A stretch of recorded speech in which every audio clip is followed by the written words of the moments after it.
IPL के करोड़ों रुपए और फेम से पहले जितेश शर्मा नाम का एक लड़का अमरावती में रहता था, जिसे क्रिकेट बिल्कुल पसंद नहीं था, बल्कि वो तो आर्मी की यूनिफॉर्म पहनना चाहता था। उनके परदादा ने सुभाष चंद्र बोस के साथ ड्राइवर की जॉब की थी, यानी उनके घर में स्कूल कॉलेज की नहीं बल्कि सिर्फ जंग और बॉर्डर की बातें होती थीं। जितेश शर्मा के लिए क्रिकेट सिर्फ एक गली का खेल था, जिसमें प्लास्टिक की बॉल से हिट करना होता है। लेकिन फिर एक यूनिवर्सिटी कोच ने उसकी पावर देखी और हाथ जोड़कर क्रिकेट खेलने की गुहार लगा दी। और जितेश ने क्रिकेट इसलिए चुना क्योंकि इससे उसे 4% एक्स्ट्रा मार्क्स मिलने वाले थे और पूरा एक दिन स्कूल छोड़ने की छूट मिल जाती थी। 17 साल की उम्र में उसने असली बैट उठाई, जबकि ज्यादातर खिलाड़ी इस उम्र में रिटायरमेंट के बारे में सोचना शुरू कर देते हैं। 2016 में मुंबई इंडियंस ने उसे साइन तो कर लिया, लेकिन अगले 2 साल तक वो बेंच पर ऐसे बैठे रहा जैसे कोई भूत हो जिसे कोई देखता ही नहीं। हाँ, 10 लाख रुपए की सैलरी थी, लेकिन कोई पहचान नहीं थी, कोई फोटो नहीं छपती थी, बस ठंडी डगआउट की लोहे की कुर्सी उसका सहारा थी। और फिर 2017 में आया वो दिन जब विदर्भ की रणजी टीम ने उसे ड्रॉप कर दिया, और उसके बाद तो डिप्रेशन उसके पीछे ऐसे लग गया जैसे कोई काला साया हो। उसने किसी को कुछ नहीं बताया, बस चुपचाप अकेले नेट्स पर जाता और छक्के मारते रहता, जबकि उसके दोस्त दूसरे खिलाड़ियों की जीत का जश्न मना रहे थे। लगातार 5 साल तक क्रिकेट की दुनिया पूरी तरह भूल गई थी कि जितेश शर्मा नाम का कोई खिलाड़ी भी जिंदा है। फिर आया 2022 का सीजन और पंजाब किंग्स ने उसे सिर्फ 20 लाख रुपए में खरीदा, जैसे कोई पटाखा बहुत सस्ते में मिल गया हो जो पूरा मैच बर्बाद कर सकता है। 3 अप्रैल 2022 वो दिन था जब उसके सामने चेन्नई सुपर किंग्स जैसी विशाल टीम थी और उस टीम की कप्तानी कर रहे थे महेंद्र सिंह धोनी जैसे दिग्गज। सोचो, एक लड़का जो 2 साल बेंच पर बैठा था वो अब धोनी के सामना लड़ रहा है। उस दिन के बाद से वो बेंच पर बैठने वाला लड़का अब एक खतरनाक हथियार बन चुका था, जिससे हर गेंदबाज डरने लगा था। उस पूरे सीजन में उसने 163 के स्ट्राइक रेट से 234 रन बनाए और यकीन मानो उसके बाद तो मानो उनकी असली एंट्री हुई थी। अब आते हैं 2024 में, जब पंजाब किंग्स ने जितेश को वाइस कैप्टन बना दिया और फिर उन्हें चेन्नई भेजा गया एक शानदार फोटोशूट के लिए, जहां सारे बड़े कैप्टन खड़े थे।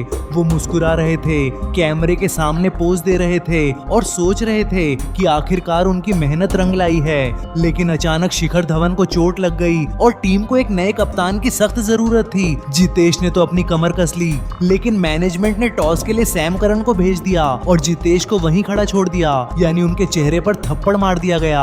और तो और कोच संजय बांगड़ ने मीडिया के सामने कह दिया, जितेश तो कभी था ही नहीं वाइस कैप्टन, उसे सिर्फ फोटो खिंचवाने भेजा गया था।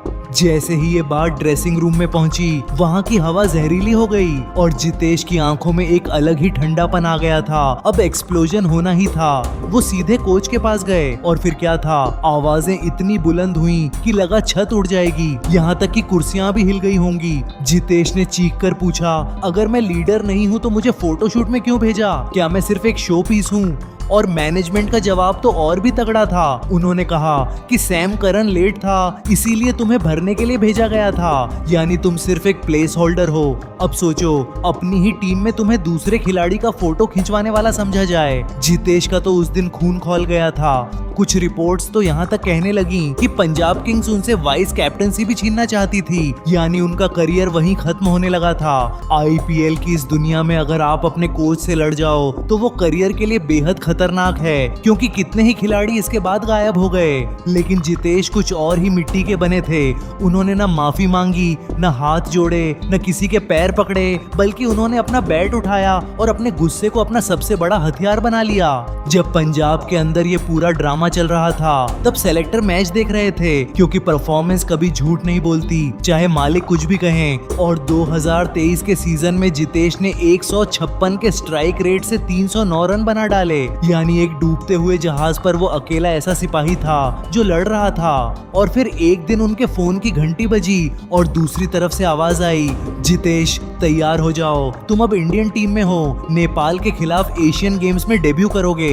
यकीन मानो ये उनके लिए पंजाब को दिया गया सबसे बड़ा जवाब था, क्योंकि वो ब्लू जर्सी में उतरे बिना किसी ड्रामा के, बस एक इंसान की तरह जिसने सब कुछ खोया था लेकिन खुद को नहीं।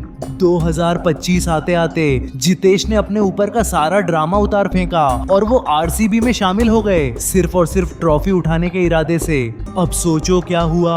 आईपीएल 2025 के फाइनल मैच में उन्होंने काइल जेमिसन की गेंद पर वो कर दिखाया जिसका नाम है स्कूप छक्का, और आरसीबी को उनकी पहली ट्रॉफी दिला दी। उस पूरे सीजन में उन्होंने 176 के स्ट्राइक रेट से 261 रन बनाए और लोगों ने उन्हें फिनिशर का टैग दे दिया। जब किसी ने उनसे पूछा कि इतनी एग्रेशन कहां से लाते हो, तो उन्होंने मुस्कुराकर दिनेश कार्तिक का नाम लिया और कहा, उन्होंने मुझे स्कूप खेलना सिखाया। और सबसे खास बात, उन्होंने उस दिन पंजाब का नाम तक नहीं लिया, नहीं उस आर्ग्यूमेंट का जिक्र किया, बस चुपचाप ट्रॉफी उठाई और स्टेडियम से बाहर चले गए। आज के समय में जितेश शर्मा का नाम सुनते ही एक ही चीज याद आती है और वो है उनकी बेफिक्र एग्रेशन। वो खुद कहते हैं, मैं डोमिनेट करने आया हूँ, एडजस्ट करने नहीं। एक पॉडकास्ट पर जब उनसे पूछा गया कि क्या दूसरी टीमें डिजर्व करती हैं, तो वो हंसकर बोले, नहीं, हम ही जीतेंगे। बस इसी एटीट्यूड ने उनकी कैप्टेंसी ले डूबी, लेकिन उसी एटीट्यूड ने उन्हें इंटरनेशनल कैप दिलाई और एक शानदार ट्रॉफी भी। वो सबसे लंबे खिलाड़ी नहीं हैं, न ही सबसे अमीर हैं, लेकिन उनके दिल में खून नहीं, आग दौड़ती है। जितेश शर्मा ने कैप्टेंसी गंवा दी, लेकिन बदले में वो इंसान बन गए जो कभी अपनी रीढ़ नहीं झुकाता, चाहे उसके सामने कोई भी हो। वो किसी एक फ्रेंचाइज के लीडर नहीं हैं, बल्कि वो उस मिडिल क्लास आर्मी के लीडर हैं जो हार मानना भूल चुकी है। वो लड़का जो कभी आर्मी में जाना चाहता था, वो आज क्रिकेटर बन गया, लेकिन उसके अंदर का सिपाही, वो जवान आज भी जिंदा है।